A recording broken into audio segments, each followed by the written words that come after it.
Ladies and gentlemen, welcome to another exciting episode of the Smoking Section Podcast.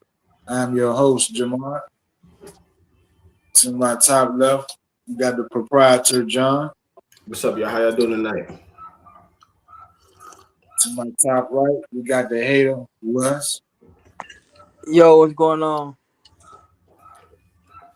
Haters going hate. Haters going Tonight, hate. ladies and gentlemen, another special episode, ladies and gentlemen. I know I say it every week, but I really mean it this time. It really is a special episode tonight. Tonight we're gonna discuss our top five. I'm not gonna say WWE. I'm gonna say our top five wrestling moments of all time. Not matches. That's gonna be another episode in the future. With our top five moments. How y'all feel about that? I'm actually I'm amped. I know one of the main things that we all have in common that brought us together is professional wrestling. We can sit and talk about this all night, and I'm actually excited to talk about it, especially the key moments that I still go up on YouTube and watch to this day. Like these moments that I'm going to talk about and other moments that you guys bring up. It's special, and I can't wait for us to be able to tell our viewers and share our experiences and what we felt watching it and what we still think about it to this day. Yep. I'm kind of like in the same boat as John with this. I'll say, and also Jamal. I'll say this topic been in the arc. I'll say it's been a tuck for a good little minute.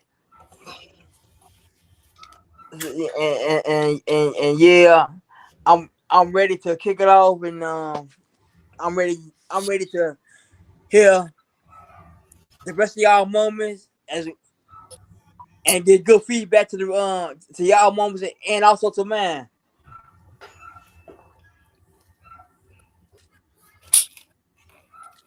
Yeah, most definitely, man. And with that being said, let's kick this show off with a bang, man. Y'all already know I'm gonna start with five and work my way up to my favorite. Um, yeah, man. My number Yeah. five favorite wrestling moment all time. It happened on October the 5th, 1997. At In Your House pay-per-view. In Your House thing was Bad Blood, that pay-per-view. And it's the debut of Kane. Ooh. I feel like I'm going to be doing this a lot. Hold on, real quick, brother. I feel like I'm going to be doing this a lot, but I have to drink to that. Fucking yeah. You know, not only that's one of my favorite wrestling moments, that's also one of the most iconic debuts in wrestling history ever.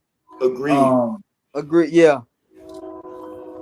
Why it's a big moment for me because that happened when I was a kid, of course, and coming up as a youngin, growing up being a fan of the Undertaker, that motherfucker was beating everybody ass. Like nobody fuck with the Undertaker. He beat everybody. He had a little hiccup with Mankind, but Undertaker was beating everybody.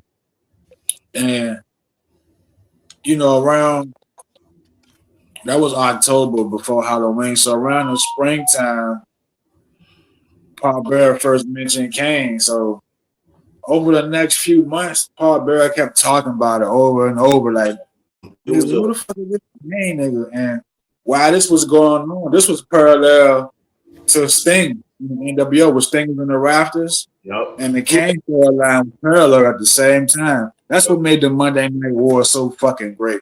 Yeah. You know what I'm saying? But you know, they kept talking about it and talking about it and talking about it. And during this time, you know, Taker, he was in this beef with Shawn Michaels. Um, they fought at Ground Zero. That was a September pay-per-view. The next pay-per-view was Bad Blood. And my boy said it. He said, yo, I'm gonna bring Kane. Taker ain't believing. And bruh, in the middle of the match, like and also it was a Hell in a Cell match. It was the first Hell in a Cell match on top of that. So watching that live, I'm like, holy fuck, seeing the first Hell in a Cell. And then, I mean, we had 1,000 bumps since then, but the first Hell in a Cell when Michaels was on the edge of the cage and fell off to the table, that was my first time seeing some shit like that. You feel me? So now niggas do it every week, but at that time, that was brand spanking new to me, man. And shit, man, we thought Taker had him beat, bro. Shawn Michaels led him into the ring bloody. We like, all right, boom. Taker about to win this match, and the match was for the #1 contendership. The winner of the match supposed to fight Bret Hart at the Survivor Series the next month. Screw job. But yeah, man, we think Taker gonna win. Boom. Lights turn red. Some crazy ass organ start playing. The fuck is this, right? Fire go out. Boom. This big red nigga coming out, right? Nigga looking crazy. Oh, Paul Bearer.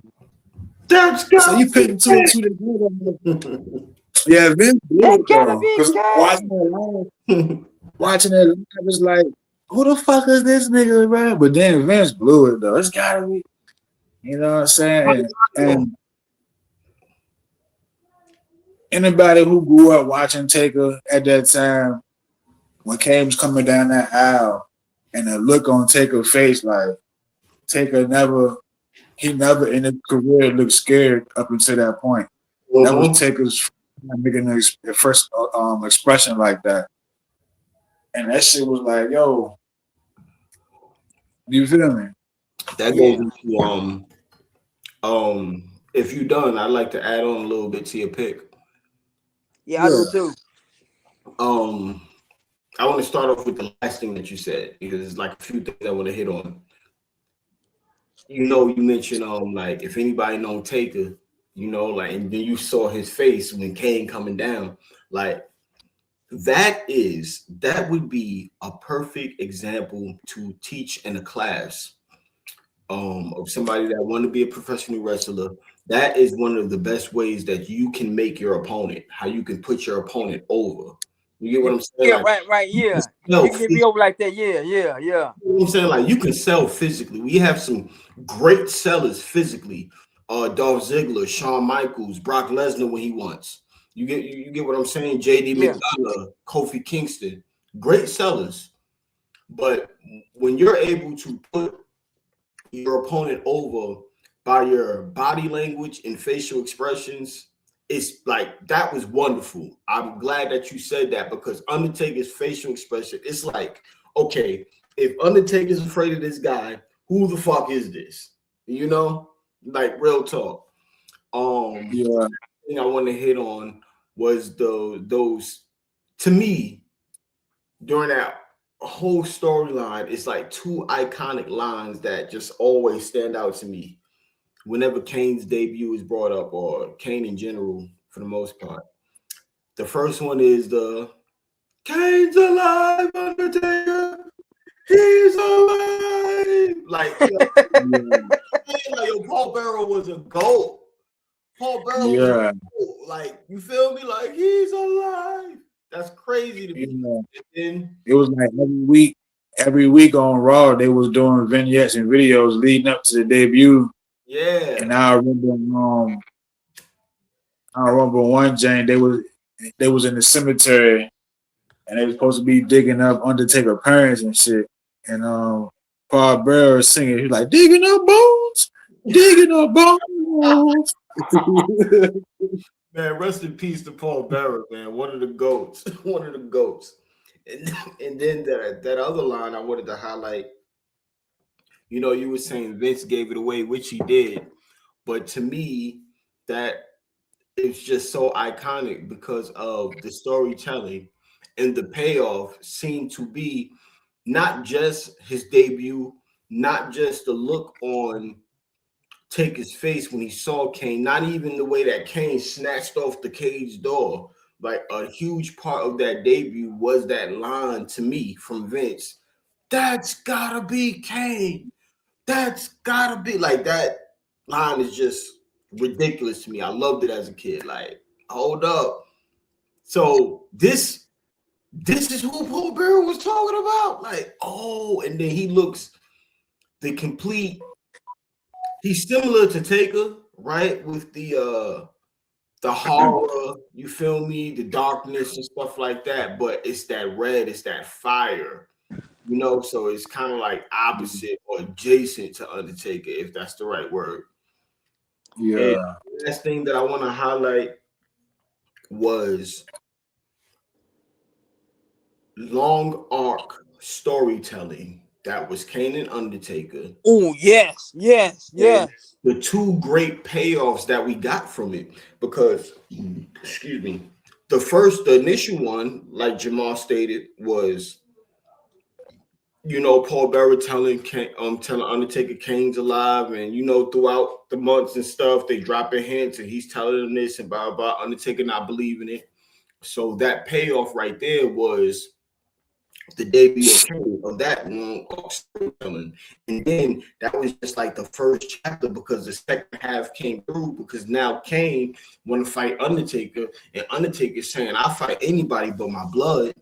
You feel me? And then that payoff was Kane and Undertaker at WrestleMania.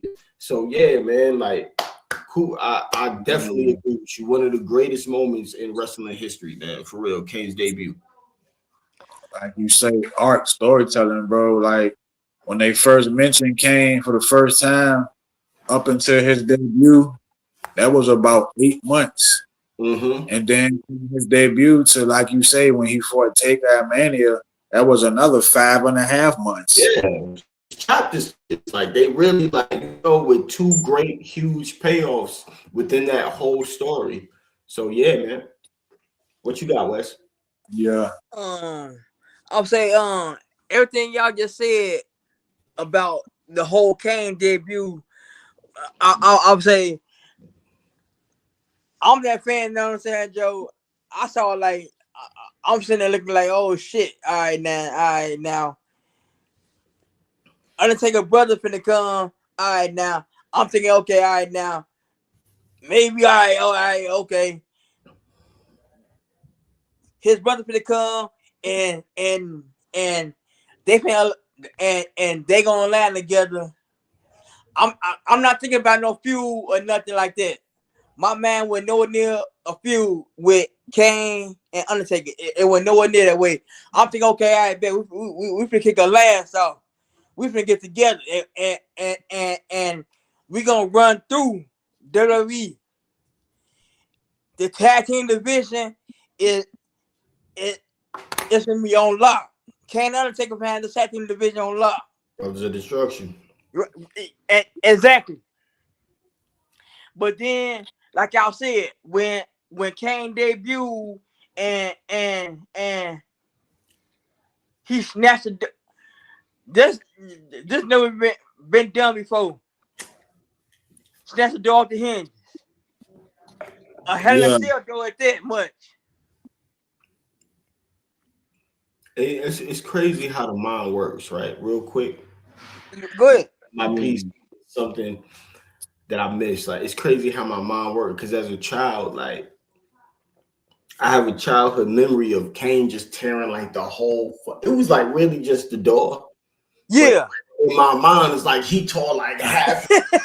He did the whole. He did the whole side of the cell off. Like, for real, that shit is crazy. The whole side of the cell. Yeah. Yeah. I feel you on that. I feel you. You know that day we watching him as a youngin'. You feel me? Yeah. But I guess that'll transition me into my number 5. And my number 5 has to be July 1st, 2002, Jeff Hardy versus Big Evil, The Undertaker in the ladder match for the undisputed WWE Championship. Oh my God. Iconic match here right here. Iconic. I love this match. Yeah. The moment that stands out to me is just like, it's a few things. The first thing that like really stand out to me that I really love it was like, it was my first time watching wrestling and starting to watch it maybe just a little bit more than a fan. And if I could explain that, I guess that's the first time that I actually saw a main event player being created. If that Okay. makes sense, you know, I feel on that. I feel on that. I feel on that. Okay. Okay. I'm seeing Jeff do all of this stuff, and Jeff was always a fan favorite. Hardy Boys, we are right, but we also knew that for as good as Matt was, Matt didn't have that certain fan connection that Jeff had because Jeff was the Daredevil. We all know this. Yeah. But to see him out there Yeah. by the ladder match against the Undertaker, and he's doing all of this stuff with the WWE Championship on the line, and just for me to not even wanting him to win, but actually believing. I ain't gonna hold y'all. You feel me? I was a little bit younger. You get what I'm saying? Like, but like literally actually believing that Jeff Hardy was about to pull this off. And then when I go back and watch it, I see the crowd, the fans at that time had the same feeling that I had in that moment. We all believed that Jeff was about to win. But the best thing about it to me is that when Jeff didn't win, we still wasn't disappointed. We was just happy for Jeff. And to me, that's a lot of emotion. That's a lot of emotion invested in a wrestler. And to see somebody that we wouldn't think would be in that position, you feel me? Like almost there. And then you get the hand raised from the Undertaker, which in turn transition him into his face turn, right? From Big Evil back to a baby face. That moment and match with Jeff Hardy was what turned him back face. And just to see Undertaker respect him. And I think that that's a very good example of showing victory even in defeat. You know, that's one of the rare moments that we get in professional wrestling where it's genuine. It's not like it's scripted to look like victory and defeat. It's like true, real, authentic victory in defeat. Jeff Hardy got over as a singles player and even maybe as a main event player in that match. It could have just been a regular match. Jeff and Taker went out there, and I think that was one of the key moments that in which the trajectory of Jeff Hardy's career made it shift. Okay. I'm with you with that. If I can say something about your moment, to me, what stuck out to me in that matchup was when Jeff Hardy got his second momentum in that matchup, and he grabbed the chair and he slung that motherfucking chair. Yo, Jeff used to always swing for the fences, though. Yeah. Now that I can definitely get to Jeff for that. He slung for every time he slung that chair, he slung for the fences.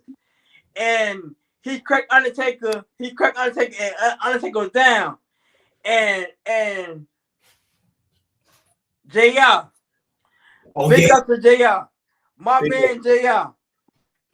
Climb the kid, do it, kid. Climb it, kid, climb it. You can make yourself famous, kid. Make it, man, and the emotion when JR said that, you know, you felt it through your bones, like, oh, kind of like right now. I'm kind of feeling it right now, Joe. I'm thinking it's like, damn, I'm watching that moment all over again.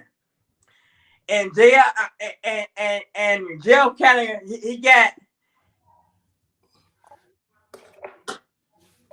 Jeff got this half fingertips on that motherfucker. Yeah, hell yeah. Yeah. And that's when you know you see take a hand go across his neck. I'm sorry, take a last rider. And it's like Asheville City, oh man. Just great moment, man. What you Yeah. got? Yeah. If you do. My first initial thought when they announced the match, I guess the week before or the SmackDown before, I can't remember. Whenever they announced the match, my initial thought was like Undertaker in a ladder match. Right. I'm like, that's ugly. What we gonna say about this? But then watching the match, I did watch that match live when it happened, and Yeah, I did like too. I said, Jim Ross on that call, man. Jim Ross made me think that Jeff Hardy was gonna win for a second. Like Jim Ross made me a believer, and that's how you know JR a good commentator. You gotta give him his flowers too. Yeah, most definitely. Definitely. And Jeff Hardy and the Hardy Boys, they was already popular, especially amongst the young teenage girls. But in my opinion, and I think after that, I think that's the match that really put Jeff on. Yep. Like that really put Jeff as that Hardy Boy in the forefront. That match right there. I want to add something too, not just the teenage girls, but I think it's safe to say that the black fan base really did a lot. Like black people, we fuck with the Hardys. Like the Hardys is good in the hood, yo. Yeah.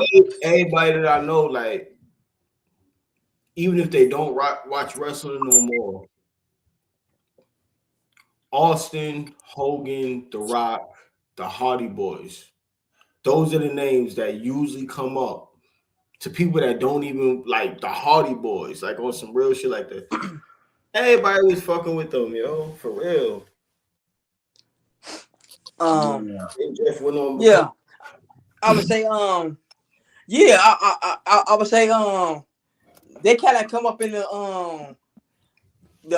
Hardy Boys kind of like come up with the I'll say if you mention like tag team wrestling, okay, yeah, the old heads like me and Jamal and anybody else might say, okay, okay, they might go old school. They be like the Midnight Express, the Rock and Roll Express, Legion of Doom.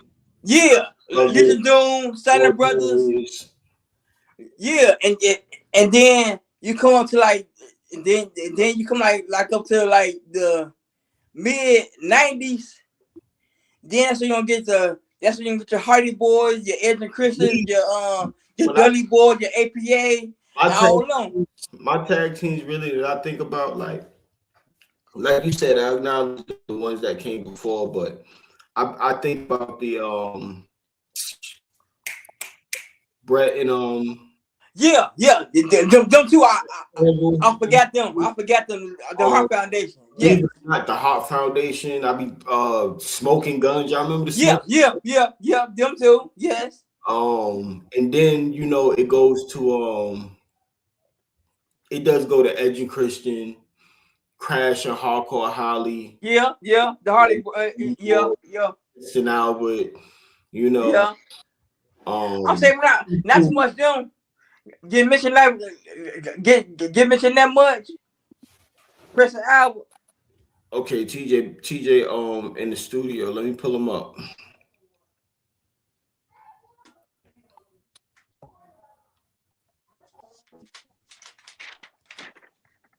TJ always having technical difficulties, so we'll just bear with him. All right. Well, while he getting himself prepared, my number 5 is this happened. This kind of forefronted the Monday Night Wars. in the 90s. These three men kind of they came together at what's pay-per-view? Come on, help me out, somebody, help me out. Wasn't it Bash at the Beach? Yes, Bash at the Beach. It was supposed to be a 6-man tag. It was supposed to be Sting, Luger.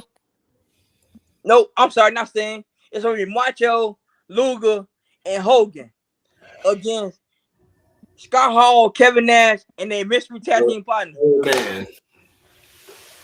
And their mystery tag team Nah, partner didn't show up. It was Luger, Savage, and Sting.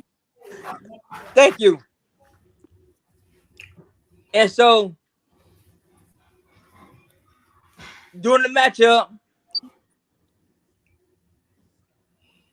it's getting close to the end. And so Macho laid out in the middle of the ring. Macho is laid out. And here come Hogan. And the fans is going, I'm talking the fans in the state, the fans there, and I want to say the fans at home was going crazy for this. Oh, here come Hogan. Hogan finna come save WCW. He not finna let these outsiders come in. Whose side is he on? Right. Who says he really on? And then when he came in the ring and he gave a thumbs up to the outsiders and dropped the leg drop and dropped the leg on Macho. And you could have heard like a pin dropping this. I'm sorry, Joe. Garbage just ran down the ring. And when I saw this, I was upset. I was pissed. After pay-per-view was over with, Joe, I turned on my Nintendo. TJ And problems over there. Can you hear us, TJ? That nigga in the woods.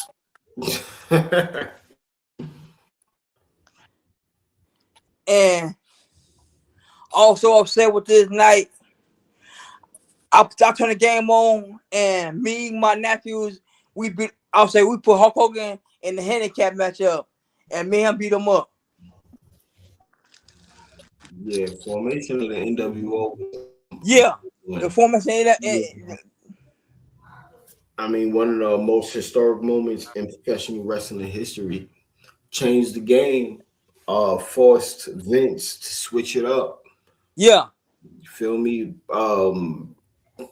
Blazed the trail for Degeneration X, The Shield, the Bullet Club, Nexus, you know,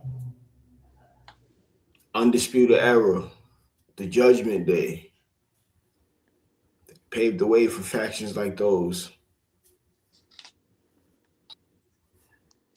Yeah, the birth of the NWO, that shit one of my favorite moments too, man. I remember that match like it was yesterday. Yeah, I do 3 too. on Yeah. 2. The outside is like, we're gonna have our mystery, man. Y'all just show up. But in the match, Luger got quote unquote kayfabe hurt, so Luger got sent to the back. So now, me watching it, I'm like, all right, now it's even. Now it's 2 on 2. Yeah. So when Hogan came out there, everybody thinking like Hogan gonna say it today, but I'm like, if Hogan say today, it's just gonna be 3 on 2 again. Yeah.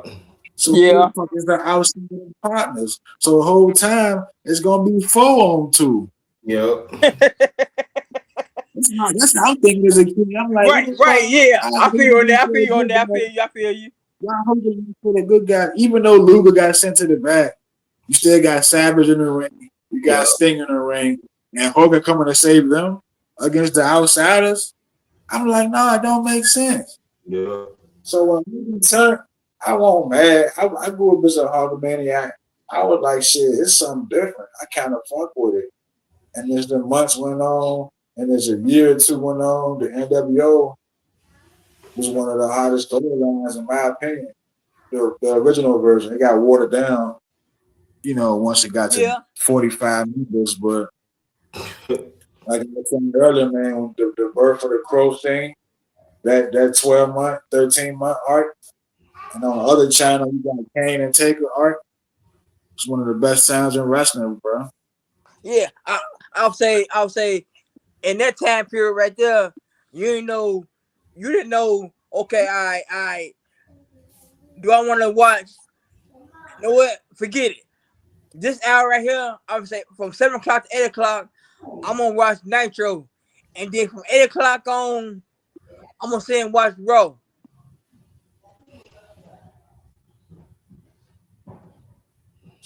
Yeah, I feel it, bro. I used to watch Nitro and record Raw.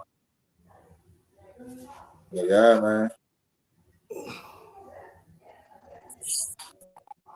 NWO, Bertha Hogan. I think also one of the greatest heel turns ever, too. Yeah.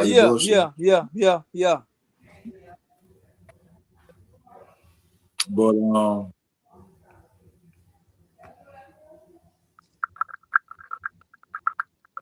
right, we bringing Gunna up.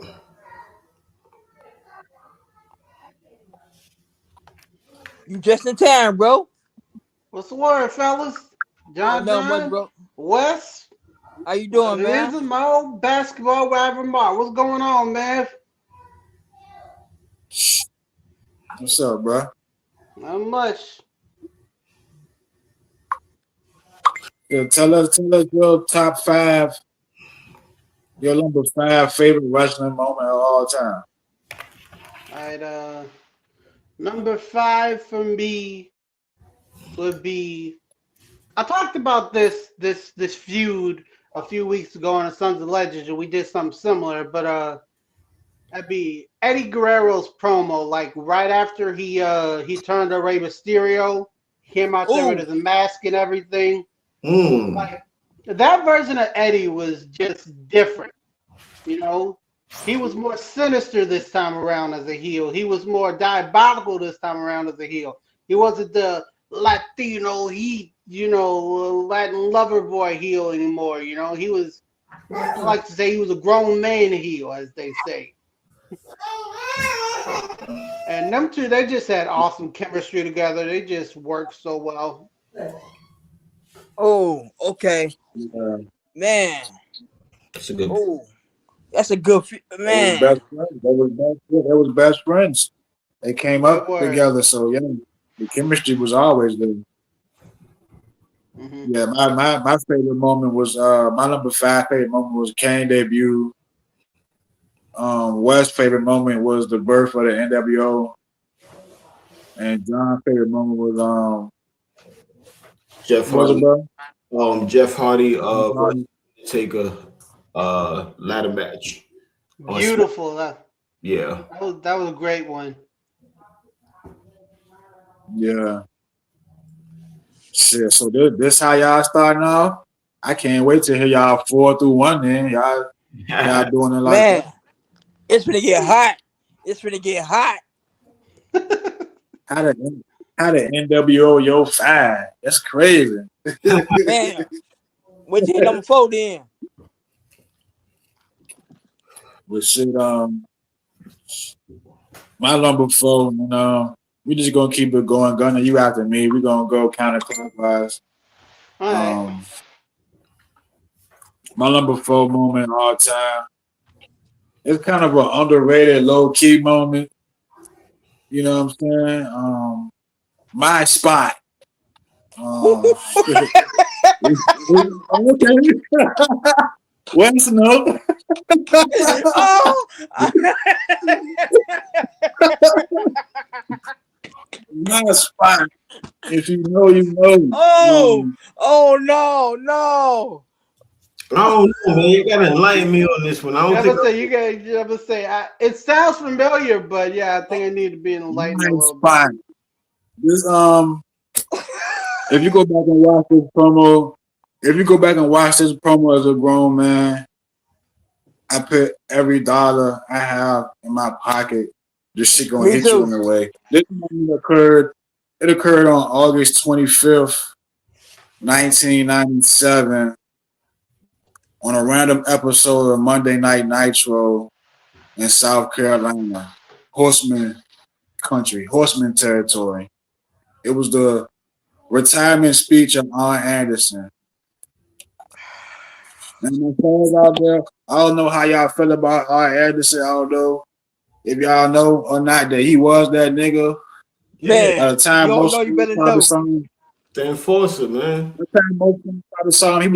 He was probably getting beat the fuck up in the Horseman. But Arn Anderson was that nigga at one point. This nigga, he'd been in the Spine Buster. The Yeah, Spine Buster was invented by him. he You feel executed me? the motherfucker beautifully. Um,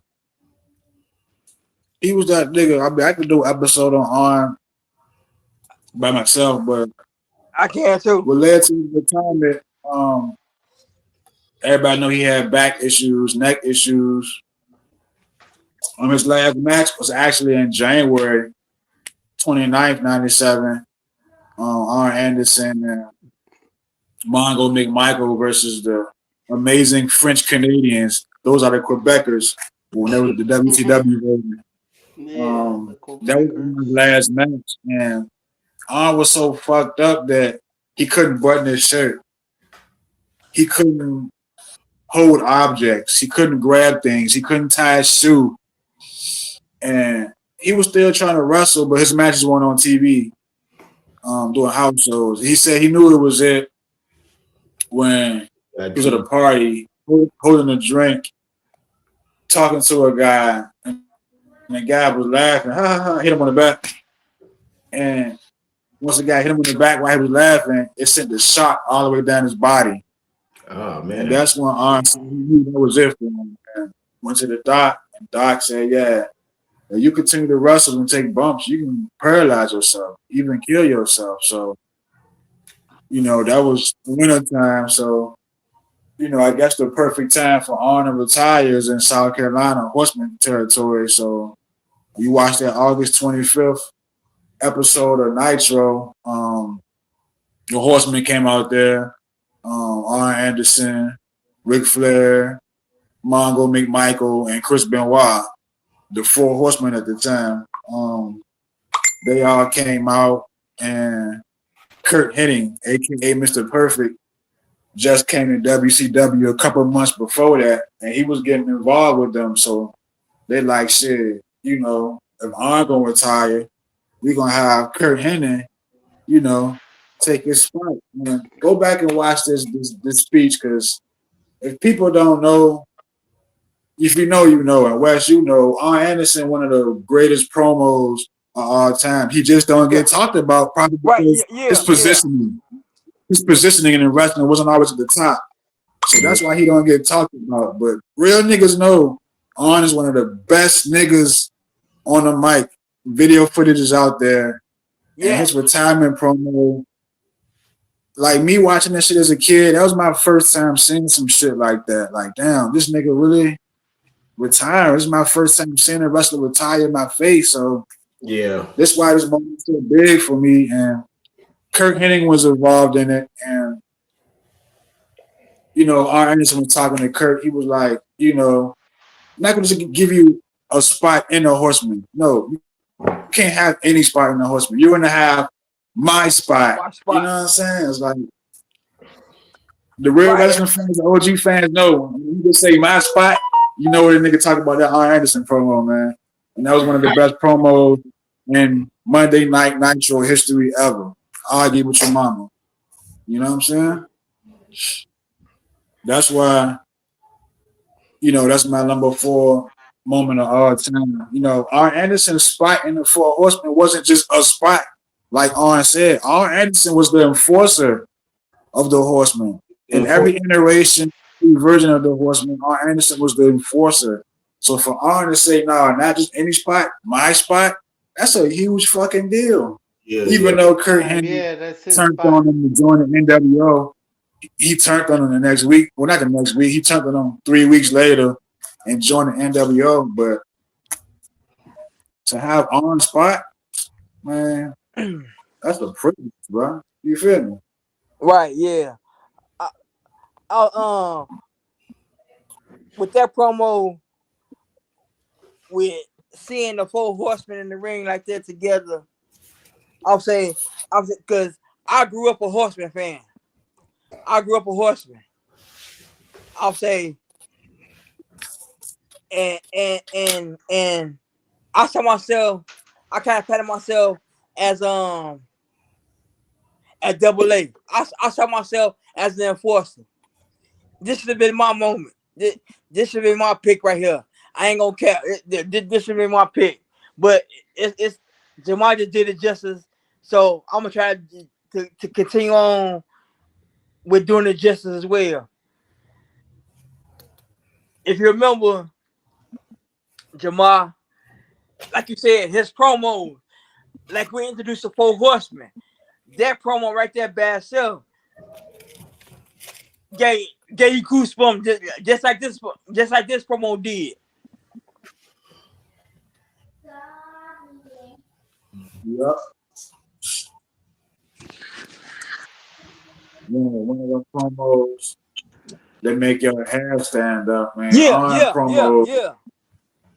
Like niggas go back and watch them jumps, man. You too, man. Like on promos, man. When you watch him promo, you believe what the fuck he's saying. Man, yeah. You know what I'm saying? He's talking to you like a straight up man. Like, nigga, I'm about to whoop your motherfucking ass, bro. Okay, straight, man. like, you know what I'm saying? That's how Arn Anderson was, bro. Like, during the late 80s, early 90s, you know, niggas was doing all that. No. Get you. I'm gonna beat you down. Like, I don't want doing that shit. This shit was, you feel me? Yo. Yeah, I'm gonna have to look that up. Yeah. I know Arn Anderson, you know, I know him, I respect his legacy and everything, you know, but the microphone's not something that I would have associated him with. So yeah, I'm gonna have to look that up. Just go all Arn Anderson he was always standing behind Ric Flair. Promo. Huh? I said he was usually standing behind Ric Flair. You know, when I saw the Horsemen, you know, Flair was doing the talking, or somebody else was doing the talking. Flair was the flashiest one. The name Four Horsemen, Arn Anderson coined the name Four Horsemen. If you look at the promo, when we first got together, it was Arn Anderson, Ole Anderson, Ric Flair, J.J. Dillon, and was it Tully? And Tully. The original Horsemen. Right. They weren't even named yet. Arn was going in. Ric Flair did his thing, you know. Arn was going in, like, yeah, blah, blah, blah, blah, blah. And when we do this, the Four Horsemen, and that's the first time the Four Horsemen was ever said, because Arn Anderson said that shit. Like, you know, I want niggas to go back and look at some promos and study, bro, how niggas supposed to promo. You feel me? Mm-hmm. Yeah. But for whatever reason, he don't get talked about because he wasn't Flair. Or he wasn't Hogan. He wasn't, you know what I mean? You know how that go, man. The unsung heroes. Yeah, most deaf. The unsung heroes. But yeah, what you got, Matt? My number 4 spot would be Ron the Truth Killings becoming the first ever Black NWA World Heavyweight Champion. Respect. That was in TNA 2002. Yep. I think he was the second champion there. Like, if you don't know, Truth got a lot more to him than what he shows in the WWE. Like, if you were to see him in the NWA TNA, the man was a menace, man. He was a heel, man. He had heat. Yeah. And he's just really, really versatile. You know, he could be hated, he could be loved. And that was a really big moment, not only for me, but I feel like for wrestling in general. Yeah. Most definitely a historical moment. I mean, Ron Killings. I mean, like it's like you said, like I like our truth and everything, but I always wanted to see that Ron Killings in WWE. You know, Hmm. um, Yeah.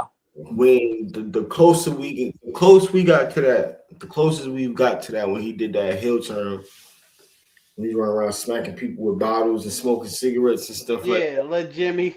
yeah, you know, little Jimmy was born, you know, but I definitely agree, and it's historical, especially for us black people. You feel me? Yeah. For real. Yeah. That version of Ron Killings was a heel. A lot of people might not know or forgot, and he was on that black man shit then. You know what I'm saying? And I Hmm. remember he got the beef with Monty Brown, kiss my black ass. But yeah, fun when he won the NWA title, it was a tournament and he beat Ken Shamrock in the finals to win that belt. Yeah, Everybody thought Ken Shamrock was gonna win.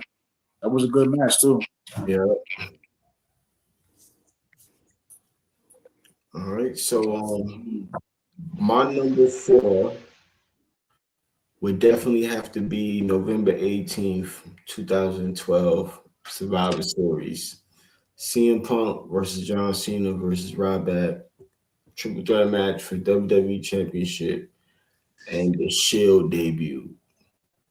And Yeah. Ooh. the reason why this is like really on my list is because at this moment in time, 2012, I'm still a fan and I'm still watching, but I'm no longer watching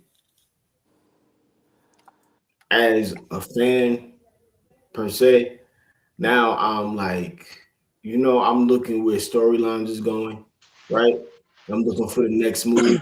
What happen? I'm predicting things. I'm saying how I would do something or this would be cool while I'm watching all of this stuff.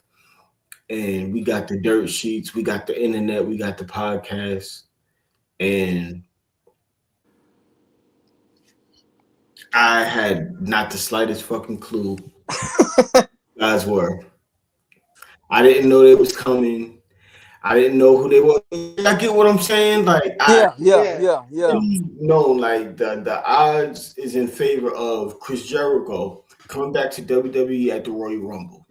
That's the point that I'm trying to make, right? If Jericho really comes back at the Royal Rumble, yeah, we'll be happy. We won't be surprised. Right. Shield Yeah. debut surprised Yeah. the fuck out of me because I didn't know it was gonna happen, and I legit did not know who they were. Like I had to go back and watch Seth Rollins as Tyler Black. You feel me? And Ambrose as John Moxley and stuff. Like I started to follow them, and I went back and watched their stuff. But I didn't know who those guys were. You feel me? I wasn't even really watching NXT like that. I didn't know Seth Rollins was the first NXT champion.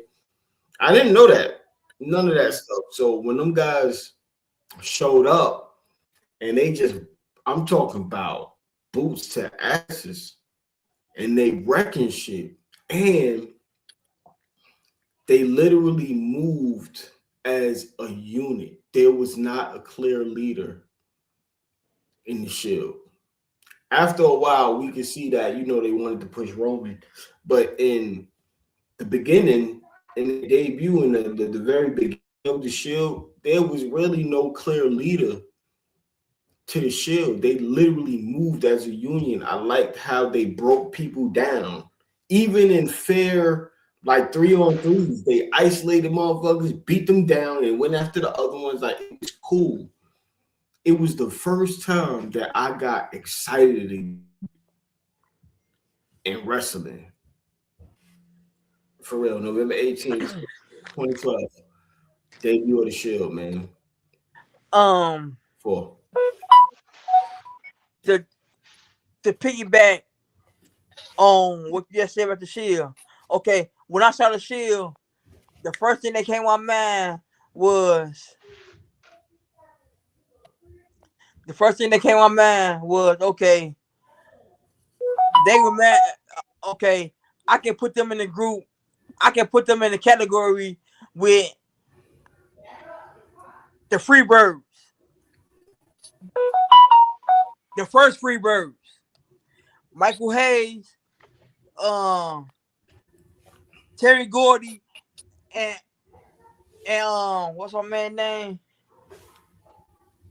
And Jimmy Garvin.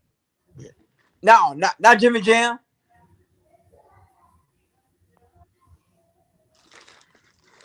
It's the first. I'm talking the first Freebirds. I'm talking the Freebirds from NWA. That was beefing with Devon Eriks every damn week. Yes. Buddy Roberts. There you go. Buddy Roberts. Thank you, bro. You helped me out. Thank you. You helped me out. Buddy Roberts. They put me in band in them. Yes, true. People will say Michael Hayes was a leader, but they also moved as a cohesive unit.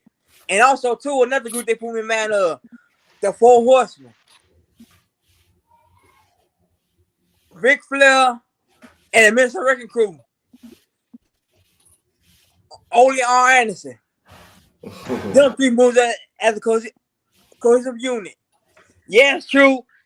They ran Shot too through NWA. But yeah. Cause the Shield's debut, like I had the reaction that I had to the Shield debut was the same reaction that me and my brothers had when we watched Brock Lesnar debut live in that hardcore match. Oh yeah, okay. All of us collectively said, "Who the hell is this?" When Brock debuted, and I had that same feeling, like, who the hell are these dudes? What's going on? Beating on dudes, pop, just wrecking shit. And they looked young. It was fresh faces. And like I said, like it injected a little bit of excitement that I kind of didn't really have around 2012. You know, I mean, I had Daniel Bryan movement and stuff like that, but other than that, it wasn't really too much that I was like really invested in. So the Shield's debut is definitely my number 4. Yeah, Shield. I remember that. I wasn't really full time watching a wrestling game, but I do remember that. My initial thing, I'm like, who the fuck is these niggas? I wasn't sold on them. I ain't give 2 shits about it. What? What they became to be, that's what's up. But I'm talking about when they first pulled up, they first debuted. I'm like, we seen this shit before with the Nexus. It's gonna be these new niggas. They're gonna come to the rec shop, have a storyline or two, then they're gonna fade off into the sunset in 6 months. That was my first initial thought. Nah. But look at all 3 of them now. But all 3 of them now, for real. Yeah. I'm like, I don't give a fuck about this, bro. We've seen this shit before. Piggybacking off what John said, yeah, it was like definitely very hard to be surprised these days. You know, with the internet and everything's online and this, that, and the third. So a good surprise is definitely something that should not be taken for granted.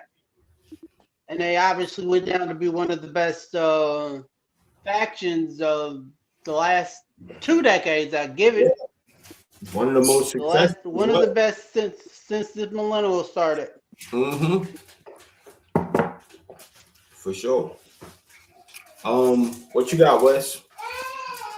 My moment happened December 18th, 1995. This happened on an episode of Monday Night Nitro. I'll say the previous week, my number 4 just had won the women's title from Bull Nakano. And then the next week, a larger blaze was on Nitro with the women's title. And and she grabbed a garbage can and grabbed the belt and tossed it in there. And this moment, I'll say, when it all kicked off, she at the beginning of the show, the beginning of Metro, she hopped on the toss on and threw the belt away, and everybody was so shocked that she did this. And then Yep. still to this moment, still to this day, that moment still gets talked about. Alonzo Ray throwing the world title in the garbage. Yeah, most stuff. Like a lot of women back in the day, you know, they didn't get really big, you know, spots in the Monday Night Wars, but that was definitely the biggest. That was one of the things. Like Eric Bischoff told her he wanted her to do that. Throw that shit in the trash. Yeah. We at war, B. Eric only told her to do that after she said, "Hey, I'm still the women's champion over here." Yup. You know, Bring the oh, belt for with real. you. It's fine. Right, yeah. Yeah. Bring the belt with you. When I saw it, I'm thinking like, damn, I didn't even know she was WWF Women's Champion. But like man said, it wasn't no division back then. It was just her, Alondra Blaze, and she'll fight Nakano, and she'll fight some random Japanese shorties, and that's it. It wasn't no division. So I forgot all about she was the champ. When that happened, I'm like, oh, she on Nitro now. But there's no women on Nitro either. Yeah, it was. Yeah. Yep. So it was a big moment when hindsight, but to me, at that time, I was like, oh, okay. Yep. You know what I'm saying? But it was definitely a big moment, especially in women's wrestling. Most definitely. Yeah, I mean, so my number 3 moment of all time. Definitely one of my favorite moments. It happened July the 4th, 1993. It was a special episode of the Stars and Stripes Challenge. It took place at Superstars on that weekend on a Saturday. You know, Superstars would come on Saturday. It was the Stars and Stripes Challenge out there in the water, out there in Manhattan. They had a big battleship out there called the USS Intrepid. Yes, sir. Yeah. On that battleship. Yeah. I'm saying that's what I say. Yeah. They had a wrestling ring in that battleship carrier, right? And inside that wrestling ring, they had Mr. Fuji, Jim Cornette, and Yokozuna. And it was a body slam challenge. Who the fuck can slam Yokozuna? And at that time, Yokozuna was WWF champion. Well, nobody fucking with Yoko. He beat everybody. You know what I'm saying? Who can body slam him? They had an NBA player, NFL player, an NHL player, a Major League Baseball player. Both the Steiner brothers came out there. Tatanka came out there, the Indian. Bob Backlund came out there. Fuck Bob Backlund. Crush. Bob Backlund came out there. Crush came out there. And then Randy Savage came out there. All them niggas tried to body slam Yoko. Couldn't nobody body slam Yoko. Won't nobody moving. Like 20 niggas tried, bro. That's it, right? Next thing you know, look up in the sky, you see a motherfucking helicopter. Like, what the fuck is that, right? Helicopter getting close. It started lowering down. Door open. Who pop out that bitch? Lex Luger, nigga. Narcissist. He just transformed from the narcissist. The Mhm. narcissist was on TV for a couple months, and when he popped back up, he was Lex Luger with some American draws on. You know, about that bitch. Had the USA Kodo. Open that bitch, through that bitch. Hit the ropes. Bomb. Then Yokozuna flying for him. Bomb. One of his signature moves. Yoko going back. Lex body slammed his ass. Bomb. Crowd go hype. That set up the SummerSlam main event right there. But that was a big moment in history, though. If you know, you know. That was definitely a big moment in WWF history. The first nigga to body slam Yokozuna. They were trying to recreate Hogan. Hulk Hogan. Yeah. Like I say, Yoko beat everybody. Yoko just beat Hogan and That's, sent Hogan on his way. that's one of the reasons So why they I tried came behind the Lex Express, though. All I saw was trying to manufacture a new Hogan. yeah, that led to the Lex Express. Mm-hmm. When Yeah. Yoko slammed, when Lex slammed Yoko, they was trying to recreate when Hogan slammed Andre. Mm-hmm. Pretty much. And for whatever reason, Vince McMahon lost confidence in Lex Luger. But I don't what blame. could have been though? Yeah, exactly. Well, I don't blame Lex for that. I blame Vince for that. Because like Lex couldn't talk. Yeah, you know, Lex wasn't a good talker, but for that time he had the physique, right? He had Right. the moment. He had the machine behind him, like you said, until Vince pulled the curtain on him. You feel me? Pulled the plug on him. But they could have protected Lex. Like you ain't had to have. You ain't really have him talk like that. Could put somebody. You feel me? Had Gave him somebody. a good mouthpiece. Yeah. yeah. Shit. Man. What Definitely a good moment. you got, Gunner? All right, my number 3 moments of history. We'll go ahead and try my best to keep it old school like you guys. Do your Number thing, 3 man. for me I'm saying, was do your thug this, bro. Do your thug this, man. This is for you, yeah, my man. number my number It's your 3 moment, man. is Come on. when the Radicals jump shift from WCW to WWF. Oh, okay. I Okay, say yeah. this because at that time WCW was winning. But it wasn't because of all those big superstars that they had over here. It's not because of Hogan. It's not because of, the Pipers, the Macho Mans, this, that, and the third. It was because of those underground, those mid-card guys, those ring workers. Those are the people that put on the great matches that was keeping WCW ahead. Those people being Guerrero, Benoit, Malenko, and Perry Saturn.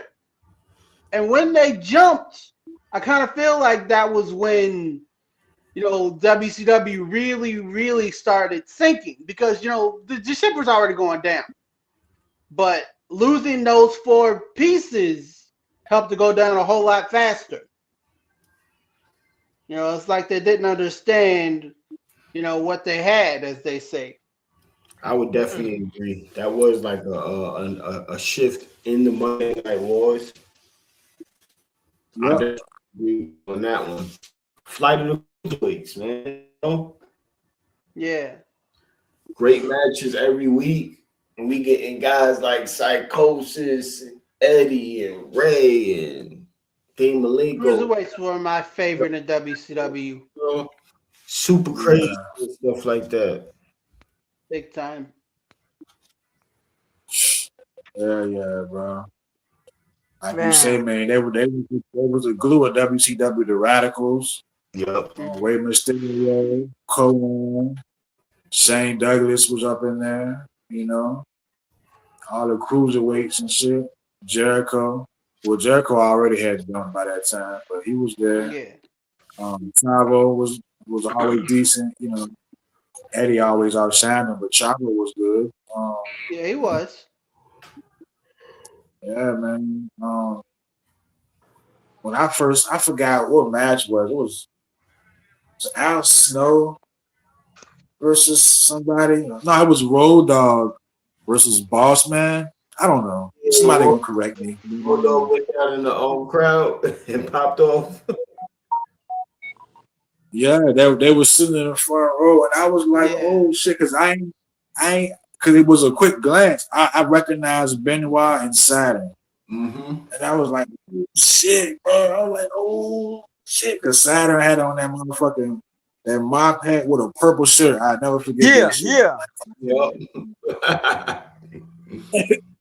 I'm like, these niggas in WWF now. Oh, you couldn't tell me nothing, bro. And anybody who knows me, definitely know that I'm a huge Benoit fan. So when he jumped ship, I was like, oh, snap, shorty. That was definitely a big moment for me. I'll say with that moment, when those four guys came to when the rappers came to WWE or WWF, what how you want to call it? Those guys, like y'all said, they it was a big driving force in the Monday Night Wars, and I was shocked with them four coming to WWE, and the camera, like you said, Jamal, when it turned on them, when the camera spotted, I'm like, oh, okay. Like you said, I noticed Benoit. I peeped Benoit, and also I noticed Perry Saturn and Dean Malenko. I ain't peep Eddie yet. And then when they jumped the rails and it fit the match, I was like, oh shit. I got all geeked up. I was like, oh man, okay, yeah, now. For sure now, they signed. Come on, let's go. Yeah. All gears go. Let's go. Yeah. They had their first match on SmackDown. Benoit had fought Triple H, lost. X-Pac had fought Dean Malenko, and the New Age Outlaws fought Saturn and Guerrero. And that's when Guerrero got down, broke his elbow in his first match. Yep. Well, he dislocated his elbow in his first match. What a way to debut, right? But they still kept him on TV. He had the sling on and shit. He put on TV though.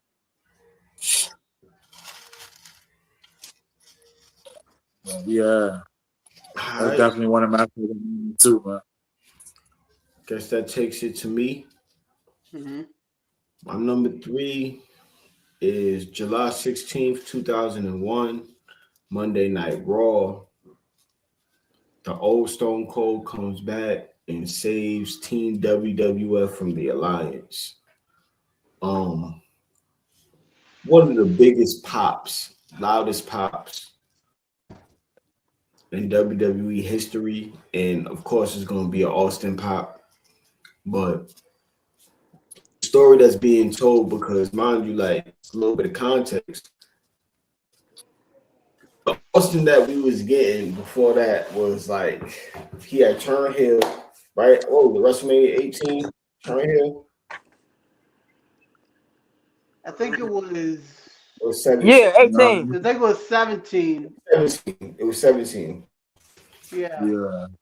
Turn heel, joined up with Vince, and like really, I mean, you know, he had the 2-man power trip with Triple H and everything after that. But after that, like when Kurt Angle was around, it was more like comical and yeah, I remember that Austin. He was more comical at that point. You know, like that shit was like lame as hell, yo, for real. So now we got the invasion angle. And the invasion angle, for those watching that don't know, uh, behind the scenes, Vince McMahon had acquired both WCW and ECW. On TV, Shane shows up and signs the contract instead of Vince McMahon. Doesn't work like that in the real world, but hey, it's wrestling. You feel me? So Shane became the owner of WCW. Then later we find out that Stephanie McMahon is the owner of ECW. They come together. We about to destroy our bitch ass Pops and his whole motherfucking company. So now we have the alliance WCW, ECW versus WWF. I forget what match it was, but it broke down. And mind you, all night on this particular show, Vince is looking for Austin. Austin's nowhere to be found, right? He finds Austin in the bar. You know, he pleading with him. I need the old Austin back. You know, only Vince could do that voice. You know, like this is a threat that we never faced before. WCW, ECW.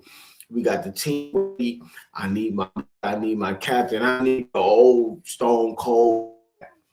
Stone Cold, like, nah, I ain't fucking with you, man. Fuck up out of here, man. You feel me? Turned his back on him and everything.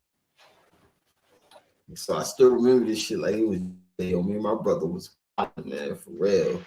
I'm talking about we popped because, like I said, the match broke down, and now you got WCW coming out, and then more WWF guys come out. You got the Hollies and Edge and Christian and all of them. They coming out. Kane, Undertaker, and then more WCW, ECW. And it's clearly that they are getting outnumbered. And you got the crowd. Austin. You got JR. We need Austin.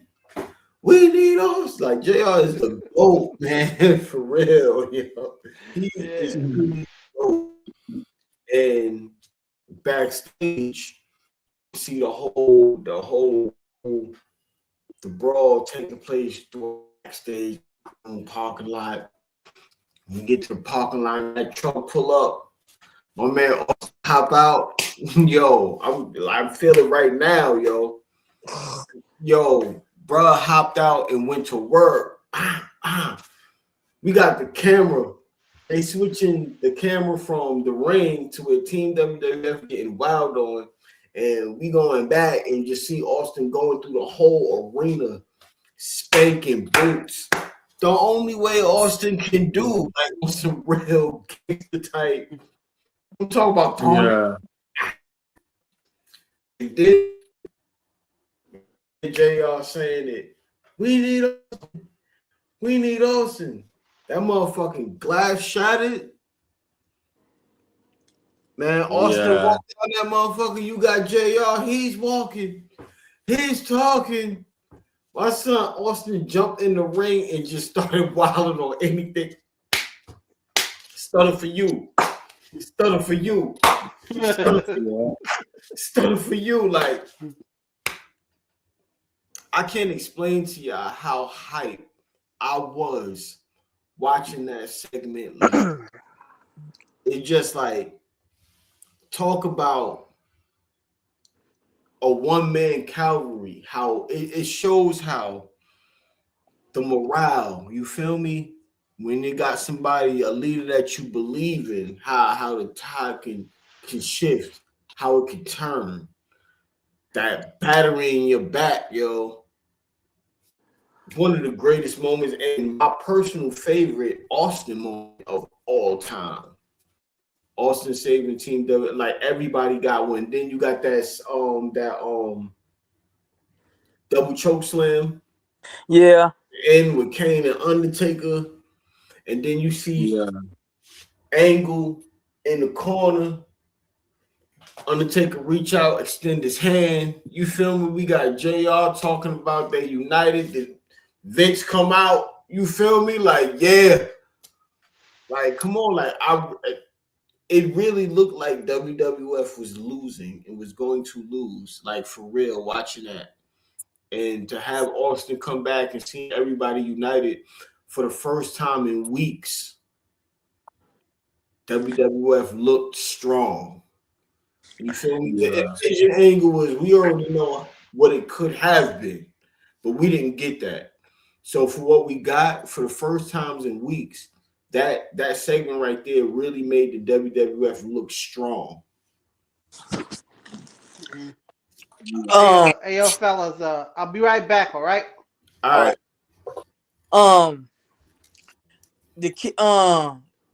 To piggyback on what you just said about that Stone Cold saving WWE, what stuck out to me about the whole thing was that, yeah, when Vince went to talk to Stone Cold and at the bar, and when Stone Cold turned it back on Vince left, came back to WWE. I'll say it must have been a quick ass ride. I'll say because the next segment, you see Vince McMahon pushing Fred Blassie enough. Yeah. And he gave him a speech. Right, classy. Yeah, yo. You right, yo. He stood up. Yeah. And he like, oh, you get up, go, you get up. I'll say, man, that moment. See, And all on Joe, like, yeah, let's go kick their ass. But yeah, they got their ass kicked. They even got their ass whipped. Until Stone Cold came and saved them. Yeah, man. Austin, man. You can't go wrong with Austin, bro. Anytime Austin come out and save you, like, you know, when that glass hit and Austin coming into the ring for running or to save you, whatever, it's going to always be one of the biggest pops. That was a good one, bro. He came back and started from backstage and was whooping ass into the ring. Yeah. That was definitely a good one. One of my favorite Austin comebacks. Remember, he was gone for like 4 months. He was gone for like 3-4 months. And he came back and helped Mankind win the title on Raw. Remember that one? Yeah. The first time it was Tony Schiavone was like, oh, that'll pick butts and seats. Everybody turned to Raw to see Mankind win. First time in 83 weeks? Raw beat out Nitro that night? I think 82 weeks, yeah. I think it was 83 weeks, bro. And like I said, Austin was gone for a couple of months, and that glass shatter, crowd went fucking crazy, bro. Came out that bitch with the chair, beating all the fucking corporate ass, bro. But yeah, Stone Cold Steve Austin, boy. It's like Stone Cold come out, especially in that segment, he like really embodied the WWF spirit. And like you said, like just straight up just beating everybody ass. Like you already know, like when Stone Cold show up, somebody getting hands put on him. Like this nigga is the equivalent of Wolverine. Somebody getting picked up when he show up, like for real. What you got, Wes? Well, my moment happened after this pay-per-view, where Stone Cold got screwed at the real title. He got pinned by both Undertaker and Kane. And Vince was in the middle of the ring with both Kane and Undertaker and a ring full of police. And you hear that glass break, and here comes Stone Cold with a Zamboni. And when he came, Vince like, get him, get the son of a bitch, get the son of a bitch. And I can't say like Vince did, but Stone Cold, he drove the Zamboni into the ring. He kind of like hit a little bit, and then he climbed on top of the Zamboni. Ran, I'm talking literally ran and across that whole jumped and clothesline Vince. I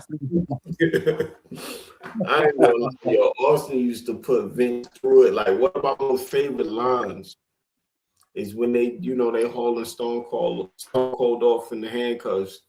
He's going to jail. I ain't through with you, Vince. Not right. I ain't through with you like by a long shot. Not by a long shot.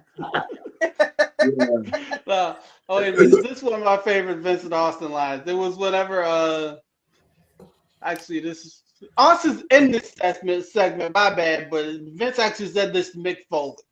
It was when he was in the hospital. And Mick's bothering him. He's like, leave. Damn it, leave. and then Austin comes out as the doctor and beats the living hell out of him. Oh, I'll take him here, nurse. I'll take him from here, nurse. How about your foot?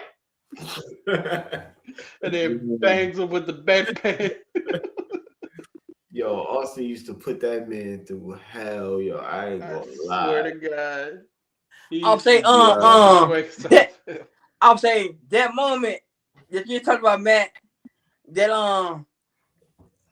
Stone Cold kind of said it in DVDs and also and Vince McMahon DVDs too, and also on this podcast, Stone Cold said that during that segment, he said that he was behind the curtain in the hospital room with the bedpan, trying to figure out, just hitting himself in the head with the bedpan, trying to figure out, how do I hit him right, man, not to fuck him up, not to fuck him up real bad.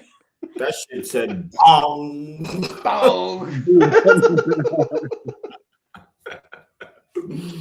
Yeah. He gave that man an enema, bro, with the stick.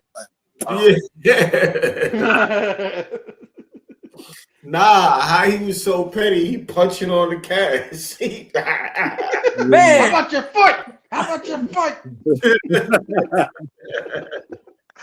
He punching on the cast and shit. Yeah, man, I ain't gonna lie, man. That rivalry, man, like truly, it's hard to me anyway. It's hard to argue a greater rivalry than Austin and McMahon, yo.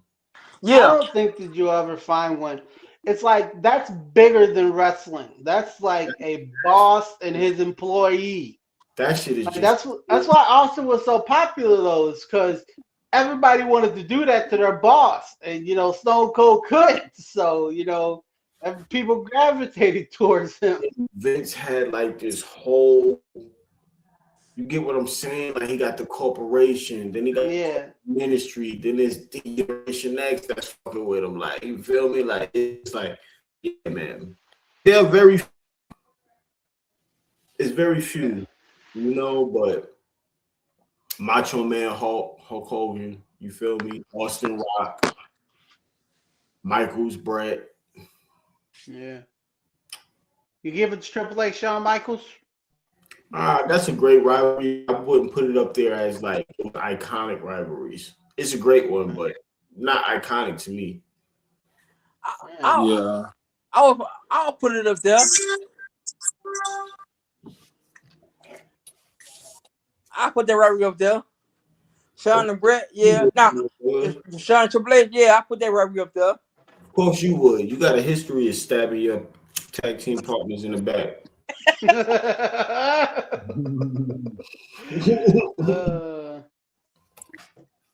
funny. It is on. It's on Jamal. It's on Jamal. Yep. Oh, it's on me. Yep. Yeah. Shit, my number 2. favorite moment of all time, man.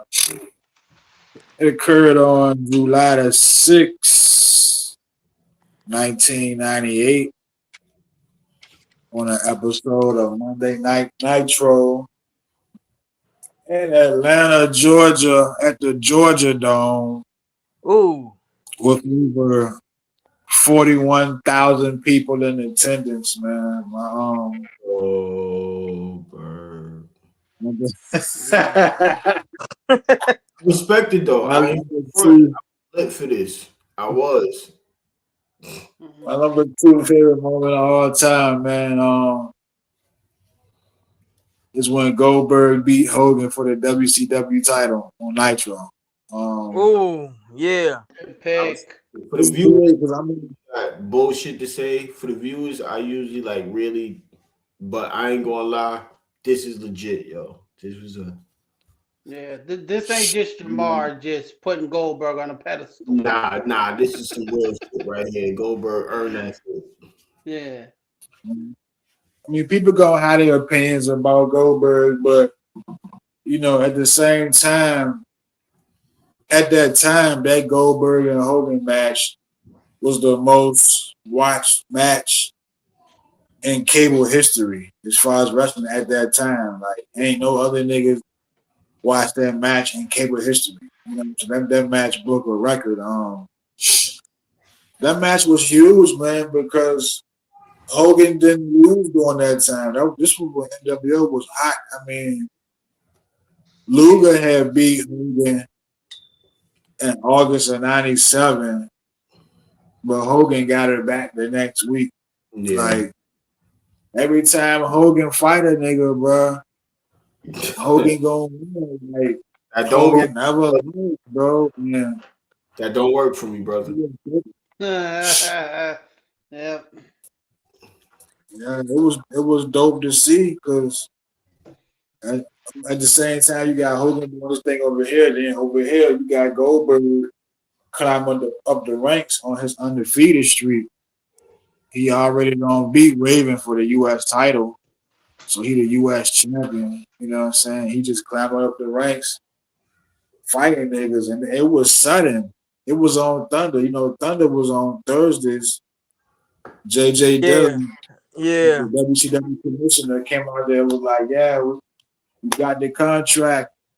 It's signed this Monday on Monday Nitro. Hogan will defend his title against Goldberg with a 3-day notice." Some say WCW a fool for doing that and giving it away on free TV. Eric Bischoff was like, he had to do what he had to do. Ratings war. Yeah. But Raiders was getting shot then. Still they help their asses. Yeah. either way, though, you know, it was a big moment. You know what I'm saying?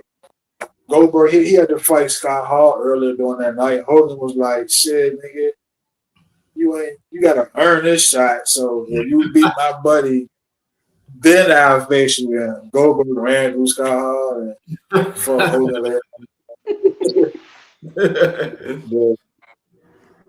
that was definitely a big moment, man. Once that match was announced, the Georgia Dome sold out the next day.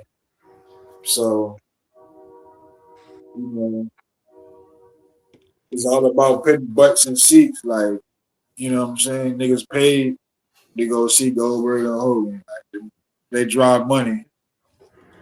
Yeah. How do you feel about Goldberg and Hogan? You know, they can draw you some money, and that's what it's all about. You know what I'm saying? What you I got? would say about that moment right there, I would say Goldberg had his teammates there too.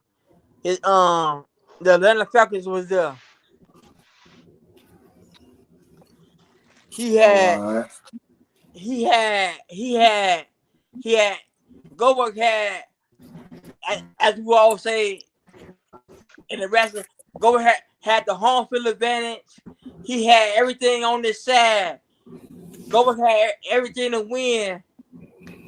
and really nothing to lose in this matchup against Goldberg. Yeah, true. Yes, he had undefeated streak to lose, but he really had nothing to really lose in that matchup against Hogan. Yeah. And that matchup with Joe was so what's what what I'm looking for to say iconic for WCW and for Goldberg. Yeah, you don't get a lot of moments like that, when the hottest thing in your company is going for the world title in his home state. Yeah, you gotta strike one. It's just magic, man. Yeah, yep. It all the right itself. It all just came together. Yeah. And on top of that, Hogan agreeing to lose clean. Right. Yeah. I mean, Once in a lifetime. It's like what Wes and Matt just said. I mean, even Hogan can't argue this one. Yeah, I was about to say, there's not a lot of times that Hogan was going to put his ego aside, but it had to been in this one. No. But it's funny though, we all got our opinions on Hogan. Some say, and I agree with this one, the only reason Hogan decided to do it, he was like, shit, I dropped the title to Goldberg because I'm about to goddamn go on this feud with Diamond Dallas Page and Karl Malone and Dennis Rodman and Jay Leno. I'm about to do all that. Yeah. So I don't need the title. You know what I'm saying? Yeah. That's true too. Man, Hogan, one of one, wasn't he? He was. I'm about to be involved with Karl Malone and Jay Leno. I don't need the belt. Jay Leno. Hulk Hogan selling for Jay Leno. I don't know. You got to be fucking kidding me, man. Like, seriously, this is what the fuck we doing? Motherfucker got Hulk Hogan bar, yo. Hogan and Dennis Rodman. Dennis Rodman's supposed to be winning championships in basketball. He's over there wrestling. Rodman. I fucks with Dennis Rodman. Do you know the life that Dennis Rodman has had? It made fucking perfect sense to me that motherfucker was in NWO. For real. Yeah, I feel that. Yeah, I'll say with that feud right there, I would say that you getting two big worlds together. You getting basketball and you getting professional wrestling. You getting wrestling and you getting late night television. So you getting the best of both worlds in wrestling. Yep. Yeah, I feel that. Yeah. What you got, Maddie? All right, number 2 spot for me is a personal favorite of mine. I was when Edge returned at the Royal Rumble in 2020. Oh, there's not a lot of moments in time when time just stands still. And when that theme song hit at the Royal Rumble, time just stood still. Like you could see it on his face as he's running out there. Like it was just magic, man. It's just electrifying, as The Rock would say. Edge is one of my favorites. It's always been one of my favorites. And I remember when he retired on my 19th birthday. And I thought that was it for him. And, it was a big moment, not only for wrestling, but for me as well, to have him make his return and to have that little run he had in the WWE. And he got to go out on his own terms. And, you don't get a lot of moments like that just almost transcend wrestling. Yeah. I definitely agree with you. That was another surprise to me, actually. I wasn't expecting Edge to return. I didn't hear anything about it, to be honest. I really didn't. Sorry, they were trying to ruin it on the internet. You know, I remember this picture going around of Edge staring at his boots like a few days before the Royal Rumble. I thought it was like a meme or whatever. They tried to spoil it. Well, they got me because I did not see that coming when that man music dropped and then he came out. He's looking and he's taking it all in, and I'm looking like, oh, Edge back. That's what's up. You know, then he get in the ring. You feel me? We in despair. My son doing that. You know? Yeah. Yeah, big time. Yeah, I agree. That was a great moment, yo. Yeah, definitely a cool moment, man. Like, I don't know what y'all saw, but I ain't see or hear nothing about it in the dirt sheets. I didn't for real. I didn't see No. that was a shock to me, for real. That was a Yeah, yeah. like when Bubba Ray returned at the Royal Rumble in 2015. I ain't hear nothing about that shit. Like, I ain't give a fuck. it was cool. It was dope. Like Matt said, you can look at Edge's face and see the expression on his face. Like, you can tell he was emotional himself. Like, he didn't know how to handle it. He wasn't expecting that. Yep. Right. You know what I I'm was saying? saying, my folks cut you off, but you hear wrestlers you hear wrestlers say this a lot, but like when they make their return, like dog, all right now, if, when I come back, man, will the fans know? Will the fans Yeah. remember me? That is why entrance music is so freaking important. Yeah. That you really think you know me. Hold Yeah. up. Did I just hear that correct? You feel me? Yeah. I see clear. Come on, man. Like, what? Did y'all do it? Because I know I did it. Yeah. He I did did it. the I did it, yo. Yeah. Yo. I guess I'll go into mine. Yeah. This one is very personal for me as well. My number two. It was actually a choice between my number one and my number two. But number one just mean a little bit more. So number two will have to be WrestleMania 20, man, 2004.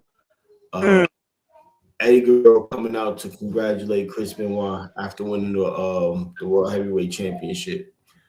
Man, The emotions. what? Like you said, yo, the emotions, like, because I like really resonated with that. You feel me? Like when you see your homie struggle or your homie struggle with you, you feel me? And y'all make it together, or you see one of your loved ones or just anybody really aiming for something, shooting for something, and they finally pull it off, no matter what it is. You feel me? Like, and they finally do it. It's a certain, like, you want to be out there to congratulate them. Like, you really be proud of them. And when Chris Benoit got off the ropes and he turned around and you just see Eddie there like this, like, that wasn't scripted. That was genuine love and pride and his brother in accomplishments that I'm pretty sure that they've had many accomplished.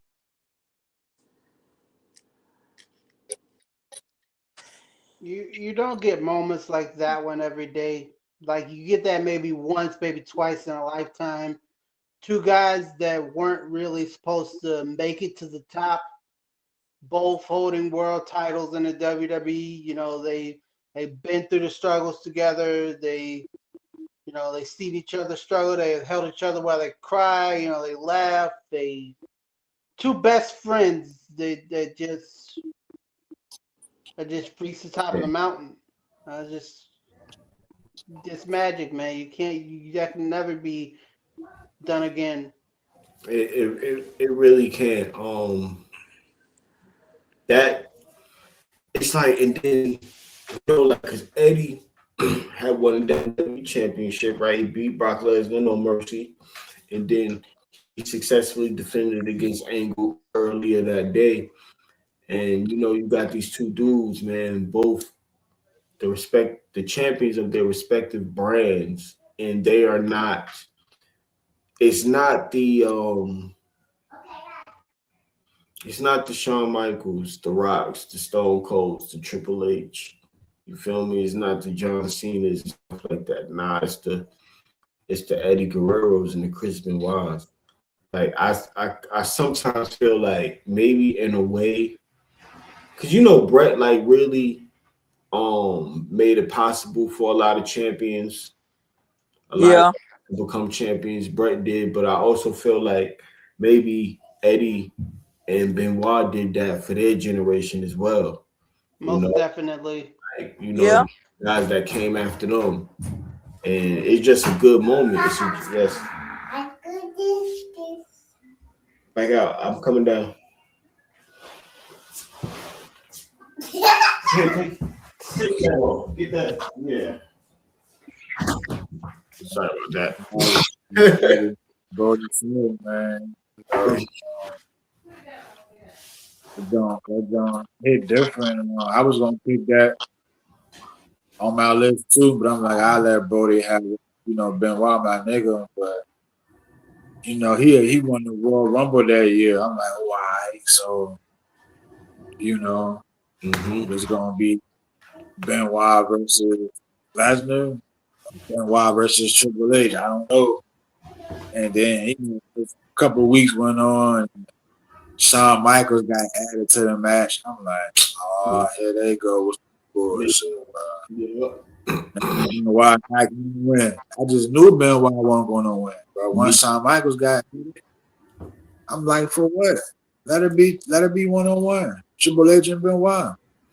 But I was happy he topped Triple H. I was happy he won. And like you say, bro, Eddie came out there, John, that one scripted. I know that John hit for Benoit because the love we got for each other, man. They was like brothers. They was best friends too.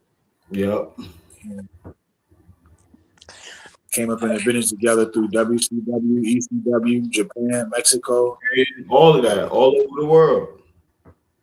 Yeah. They teamed together, played each other hundreds of times, way before they got the WWF. You know what I'm saying? So,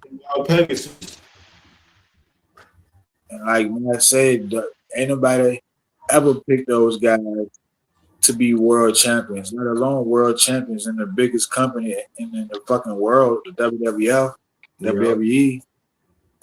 So for two little guys, or as Kevin Nash would say, vanilla midgets, to win WWF gold together at fucking WrestleMania. I can imagine. You seen Benoit crying like a motherfucker when he won the title. Those was real tears. Yeah.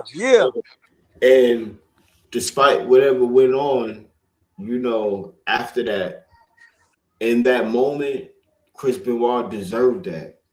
He truly did. Like, he deserved that.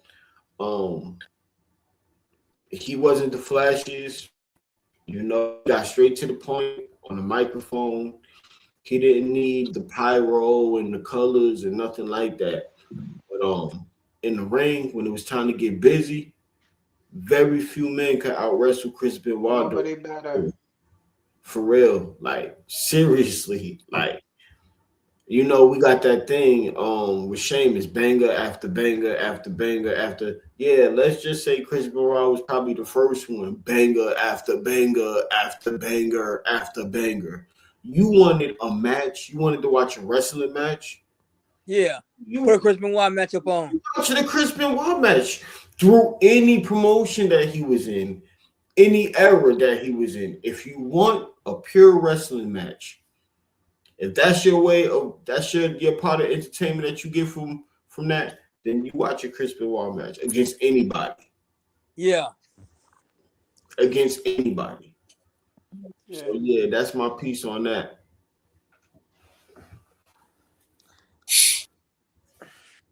Ooh. Yeah, man. My definitely. my number 2 pick is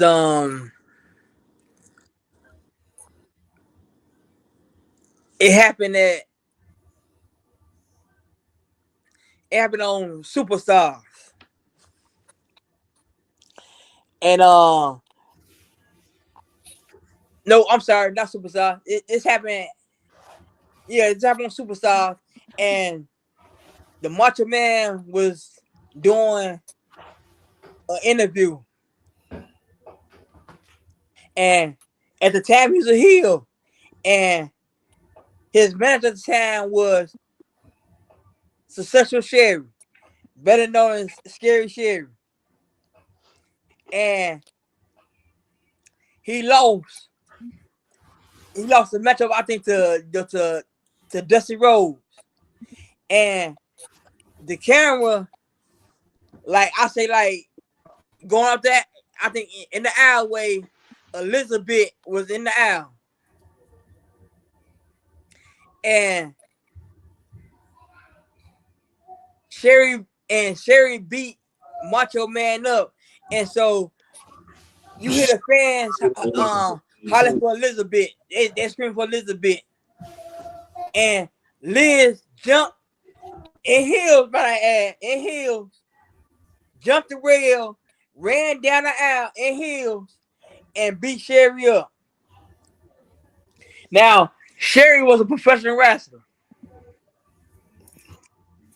and Liz was nothing but just a manager. And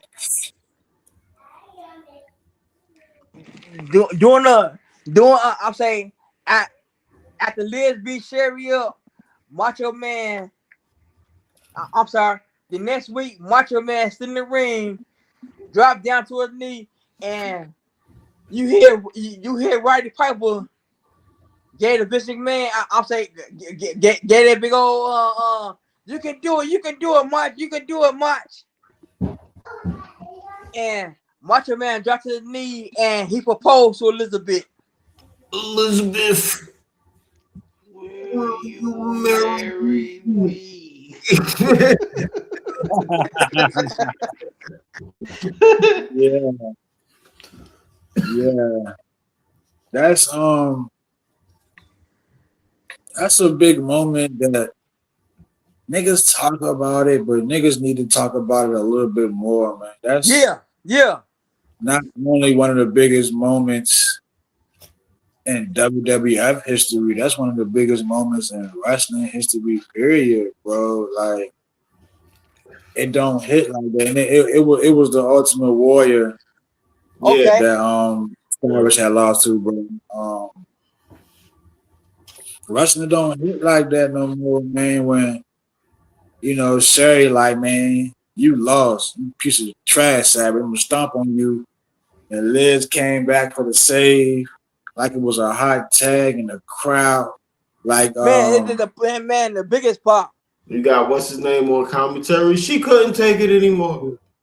Yeah, She couldn't if I'm take you saying, it. ever heard Pat Patterson on commentary, it's banana. He only put the S on the end. It's banana. Example of long arc storytelling. Because remember, that wasn't the only match that Elizabeth would watch of Randy Savage's. Throughout that whole stint, she would show up, she would be in the crowd watching his matches. yeah. Yeah. Yeah. That was perfect though. And little kids, grown men, like motherfuckers was crying, bro, when Liz came back and Savage got on the knee and proposed. They showed crowd shots. People like that bitch Yeah, crying, I'm bro. saying, Like, yeah. you talking Grown about men. teary eyes, wet eyes, niggas with a tissue on their face. Wrestling don't do that no more, bro. Yeah. Wrestling can't do that no more. That's why that's one of the biggest moments in wrestling history. That shit made a grown man cry. And it Yeah. wasn't even a fucking match. Post angle. You know what I'm saying? Man, Wait till I get to my number one. That should have made a grown man cry. Most Angle. God damn it. It's You know what I'm saying? up to you. What's your number two? Oh, you on the number one now. Oh yeah, you on your number one. My bad. Yeah. Shit, fuck it, man. I wanted that Benoit Eddie Jank, but you know, I had to alternate. So my number one favorite wrestling moment of all time, it occurred November 22nd, 1990. It was another debut. Yeah, I know my number five wrestling moment of all time was the debut of Kane and who was his brother, the Undertaker. So my number one favorite moment of all time is the debut of the Undertaker. It was at Survivor Series 1990. You know, regular pay-per-view. You know, they got the Survivor Series teams, 4-on-4, 5-on-5, whatever, elimination matches. They announced the card ahead of time. It was on the babyface team. It was the Hart Foundation, Bret Hart and Jim Neidhart, and Coco Beware and the American Dream, Dusty Rhodes, baby. Oh man, oh yeah. On the Hill team, it was Greg Valentine and the Honky Tonk Man. There was a tag team called Rhythm and Blues. Ted DiBiase and that mystery partner. And Ted was teasing it the whole time. I'm going to have a mystery partner, you know what I'm saying? That's Survivor Series. So a couple of weeks before the show, you could look at the promotional poster for it today. It had a mystery, a fucking question mark with a silhouette. Who was this mystery partner? You know what I'm saying? Fuck around with the Undertaker. It's probably corny now watching it with adult eyes, but watching that shit in real time as a kid, that shit hit different. Fucking shit, it was scary. Bro. Like, this nigga come down like, you know, during the early 90s, late 80s, early 90s, it was a lot of wacky gimmicks, off the wall type gimmicks, occupational type gimmicks. You know what I'm saying? But seeing the Undertaker for the first time, that was something different, bro. He was supposed to be portrayed off them old Western morticianer type junks. If you like old Westerns and shit. But seeing that nigga for the first time, bro, with that motherfucking organ playing in the background and shit. And his manager was Brother Love at the time, but niggas remember Brother Love, Bruce Prichard. Oh yeah. He didn't have Paul Bearer yet. Paul Bearer wasn't there yet. Nah, he had that red love. Hair down, Fandora on, black trench coat. I'm like, what the fuck? Gloves. Who this? Gray gloves. I'm like, who is this nigga? I never seen no shit like this. And he came in the motherfucker like Frankenstein, beat the fuck out Coco Beware, knock him out, knock Jim Danver out. You know what I'm saying? And him and Dusty Rhodes just fought to the back. It was a count out, but you know, and look at the career this motherfucker had to this day. Everybody know who the fuck the Undertaker is. The Phenom. He had to start somewhere. Though. Yep. His debut, some might not consider it one of the best debuts of all time, but you know, it got to be in the top 25. And Undertaker is one of the best characters of all time. Can't argue that one. Yeah. You know what I'm saying? Yep. I'll drink to that. What you got, man? All right, my number one spot, numero uno, it was at New Year's Revolution, 2006. Edge cashing in that first ever Money in the Bank. Ooh, That moment the hype. changed wrestling. Like it was everybody saw, him win the briefcase, and they're just wondering, when's he gonna do it? When's he gonna, cash it in? The champ call the champion out there, and we'll do it that way. Have it be a straight up match. Like he taught generations of wrestlers how to use the Money in the Bank Yep. when he cashed in like that. And then right after that, it was just off to the races. I think, and with the exception of like RVD, I think John Cena and Big E, they all announced when they were going to cash it in. Other than that, yeah, like that, he really coined the phrase "the ultimate opportunist," that night, and that's one of my favorite moments of all time. You know, That's a great choice. I ain't gonna lie because you kind of right. I had my first initial thought of it would be, like somebody would probably do it maybe on a SmackDown or a Raw, but they would announce that at the beginning of the show. I made a bit, I'm cashing in my what's the name, I had a match tonight, or I'm cashing in at the next. WrestleMania, that's when they thought it was going to happen. But yeah, when Edge did that, I'm like, oh, word. And then he hit him. They rung the bell.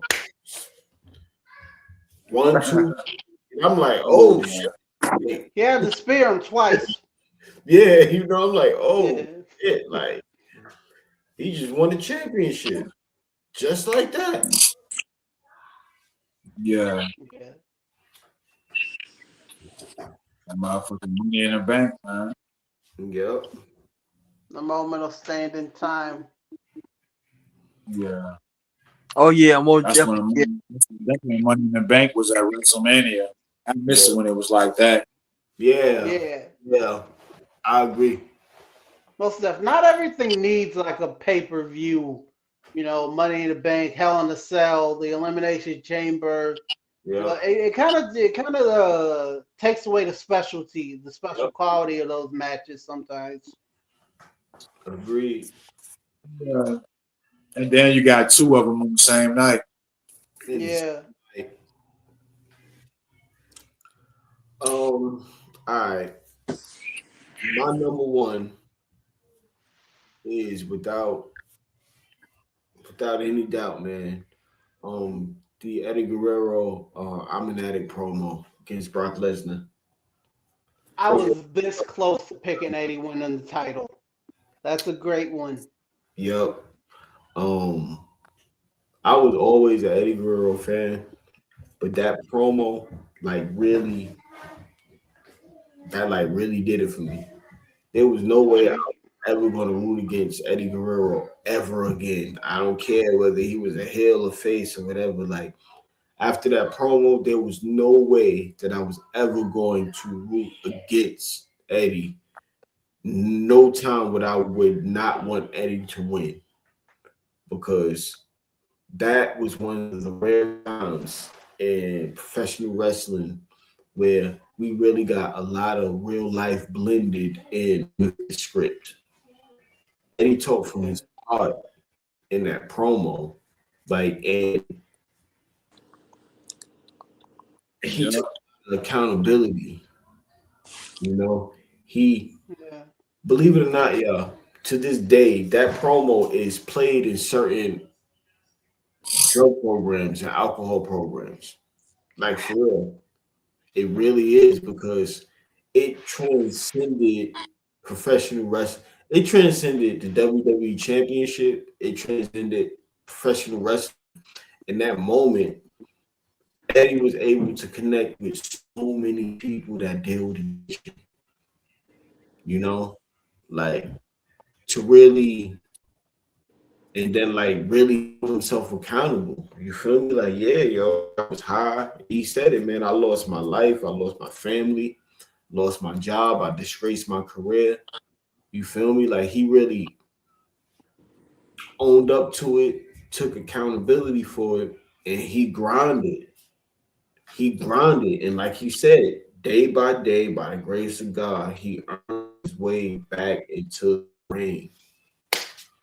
That's the big part. He earned his He way back earned because his way back. Like, I'm gonna work at this. I don't want no handouts. I don't want no. Like, I'm really gonna earn my way back. Not only did he earn his way back in the ring, but he earned his way to the top. Back Where in Vince, you feel me? Vince was comfortable with putting the championship on him. You feel me? You know, like that. That's a lot, especially first Mexican born WWE champion, I believe. Or was that Pedro Morales? I'm bugging. I don't know, but oh, and the then thing. Go ahead. huh? I said, go ahead. Sorry. And then like the craftsmanship program to where Brock, who was in character, was talking down to him, for being an addict. The craftsmanship on how Eddie flipped that and made it one of his strengths, because he said, "You right, you feel me? I get a high from when I'm in the ring. You feel me? I get a high from him." He was like, "The difference between me and you is that you right. I am an addict, yo, and I don't know that anybody and anything to get what I want." I like how he flipped that and made it a strength, and it really played into the finish too of the match at No Mercy. But that's gonna always be my favorite moment in professional wrestling history. I even go back now and watch it. Sometimes I share it on Facebook because I feel like, maybe somebody scrolling to see it and they'll get something from it. It's just a very important promo to me. And because it can save somebody's life, it can motivate somebody to change, it can show somebody that there can be victory in defeat, like we was talking about earlier. I just think that is very important, and it came for professional wrestling, something that I love so much. So that's why that's going to always be my number one. Yep. That one is just it was just motivating. Like it resonates with people who have been down bad before. People who are think they're out and they can't do nothing and they're just gone as far as they can go, you know. Like he was speaking to those kind of people when he was saying that promo, you know, like gotta earn your way back from the Yep. depths of wherever you are and it's just amazing. Eddie will always be my favorite wrestler to ever walk the face of this earth. Like in my opinion, he's the best wrestler to ever do this. Yep. yeah. See. I fuck with Eddie, man. My initial thought was like, man, this promo was fire. That shit hit home. I don't know how to feel about that because I know everything in that promo was real. No, Yep. nothing made up about this shit. I don't know how to fucking feel about that. And then I'm thinking like he did all that and he gonna lose. Cause I ain't no way in hell this nigga gonna beat no goddamn Brock Lesnar. He ain't beat no damn Brock Lesnar. And Brock was on a roll too. Mm-hmm. And I mean, at that time, Eddie was popular. Eddie was upper mid card, touching the main event, upper mid card at most. Mm-hmm. So Yeah. Eddie didn't have no fucking chance. So I'm thinking like, man, Eddie cut this fire ass promo ain't gonna lose. Damn, you know. But that motherfucking won. And I knew Eddie had it in him. I mean, Eddie, he ain't really get the opportunity and the chances to talk like that on the mic. He was, Yeah. more comedic, latchy still. But if you want to Eddie to cut a serious promo, he can do that because I seen him do it in WCW with the formation of the original LWO. He Mm-hmm. cut promo on him in the mid carders were being held down. All the luchadors were being held down only on a certain spot. That was the formation of the regular LWO. A random ass Nitro. Eddie cut a real deal promo and that shit felt real and it felt from the heart. So I already know Eddie goddamn got it in him. He just had very, very few chances to show that side. You feel me? Yep. Yeah. Yep. I was like, that promo with Eddie, his audition promo, as I'm gonna call it, the audition promo. He touched. I would say Eddie said so that hit home with me. Like yo, when he said, "Oh, I get half," when he said I get half the fans, and they're like, know what I'm saying, Joe? Like the hairs on my back stood up, the chills went on my spine. I felt that, Joe. Like, man, oh yeah, I'm in this gut. I'm in this gun fight with you, Eddie. Yeah. I'm in this battle with you. Yeah. Yep. Yeah. When a promo make you feel like that, you know that shit real deal. Yeah, man. Yeah. I ain't gonna lie, man. That promo had me like just like really sympathizing, empathizing, like really feeling where he was coming from. Right. Yeah. Yeah. Like dark times and stuff that we struggled through, had to struggle through, had to overcome, or still trying to overcome. You know, like Eddie Guerrero's story is very inspirational, like for real. And he's definitely one of my greatest. Eddie's one of my goats, man. Latino Heat, y'all already know. But what you got, Wes?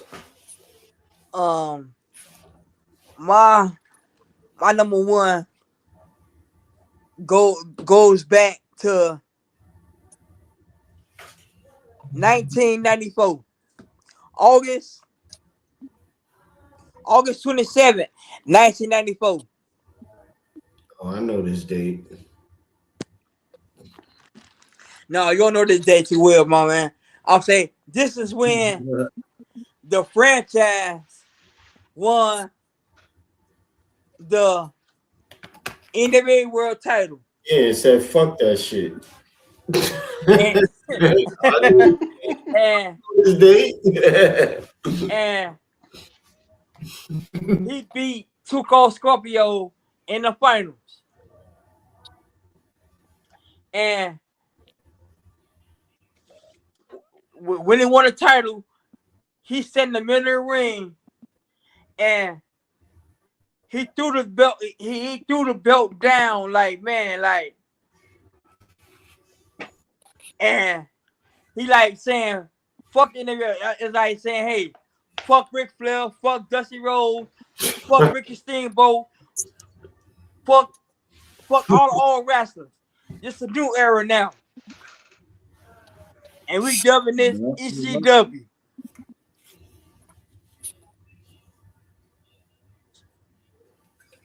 Yep, pretty much. Pretty much. Yeah, that's when ACW was born. Yep. If they had the money to compete, Yeah. ECW could have easily. We could literally be watching ECW today. If they had the money to compete with the WWF and WCW, I really believe that. Vince took a lot of ideas from ECW. Yeah. If ECW would have stayed around, because it folded in 01. If ECW would have stayed around a few more years, man, think about all the Ring of Honor originals that had came through. They would have went to ECW.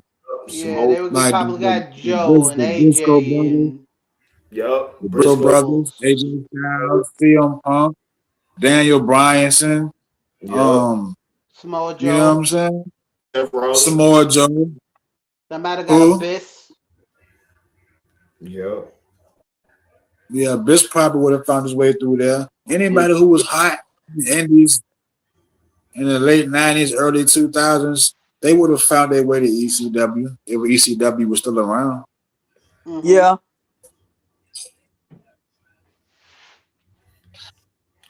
That about round Nick Gage would have went. You know what I'm saying? age, man. I don't know about that dude. I can't get with his style. I mean, ECW. Yeah, that's true. Yeah, man. And that's true. That we had a hell of a show today, man. Yes, Oh sir. yeah, yeah, yes, It sir. was great. Thank you guys for having me. Of course. It's always a pleasure, man. And we thank the audience for tuning in. We didn't want to hold them too long, and we'll be back with another exciting episode of the Smoking Section next week. Please tune in, like, share, comment, subscribe, please. And that And, episode will be movie review, New Jack City, y'all. New Jack. Oh yeah. Am I my brother's keeper? Yes, I am. I said, am I my brother's keeper? Yes, I am. Jumped on the chair and all of that. But go ahead and take us out, gracious host. and with that being said, thanks for joining us for Matt, John, and Wes. I am Jamar. Good night and good fight, everybody.